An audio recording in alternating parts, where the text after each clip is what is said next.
ቢትኮይን የሚባለው ነገር ምንድነው? ቢትኮይን ማለት የመጀመሪያ ዲጂታል ገንዘብ ምንም አይነት አገር ወይንም መንግስት የማያዝበት መክፈያ ዘዴ። ቢትኮይን በኢንተርኔት የሚላክ የፈለጉትን ነገር ለመገበያየት የሚያስችል የገንዘብ አይነት ነው። ከሌሎች የመክፈያ ዘዴዎች ጋር ስናስተያየው የቢትኮይን ጥቅሙ በጣም ብዙ ነው። ቢትኮይን ከአንድ አካል ወደ ሌላው በኢንተርኔት ምንም አይነት ባንክ ጣልቃ ሳይገባ ገንዘብን ለመላክ የሚያስችል ነው። እንደዛም ሆኖ ከባንክ ሲነጻጸር ክፍያው በጣም ትንሽ ነው። በየትኛውም ዓለም መጠቀም ይቻላል። ማንም ሰው ሳያግደው የፈለጉትን ያክል ወደሚፈልጉ መክፈል ይችሉበታል።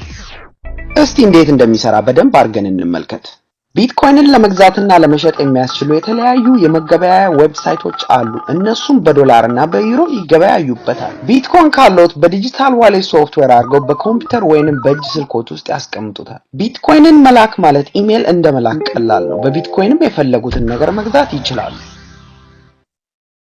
የቢትኮይን ኔትወርክ በእያንዳንዱ በኔትወርክ ውስጥ ባሉ ኮምፒውተሮች ወይንም ማይነሮች ካደጋ ወይንም እርስ በርስ ለሚነት ተጠብቆ እንዲኖር እያንዳንዱን ግብይት ይቆጣጠራሉ። እነሱም ይህን በመስራታቸው ቢትኮይን ከኔትወርክ ውስጥ ይሰጣቸዋል። እያንዳንዱን ግብይት ወይንም ልውውጥ በኔትወርክ ውስጥ ተመዝግቦ እስከ ዘላለም ይኖራል። ቢትኮይን አስገራሚ የሆነ አዲስ ቴክኖሎጂ አምጥቷል። ሶፍትዌርን ማንኛውም ሰው ማየት ማድረስም ሆነ መጠቀም ይችላል። ኢንተርኔት አኗኗራችን እንደለወጠው ቢትኮይን ባንክን የመለወጥ ትልቅ ፖቴንሻል አለው። ሁሉም ሰው ገንዘቡን እንደፈለገ ያለ ቁጥጥር መጠቀም ሲጀምር አዲስ ጥሩ ነገሮችን በቀላሉ መፍጠር ይችላል። ቢትኮይን ለቢዝነስ በጣም ጥሩ ነው፣ ምክንያቱም በቀጥታ መገበያየት ስለሚቻል መገበያያ ክፍያውን በጣም ርካሽ ነው። ሲላክልን በነፃ ነው።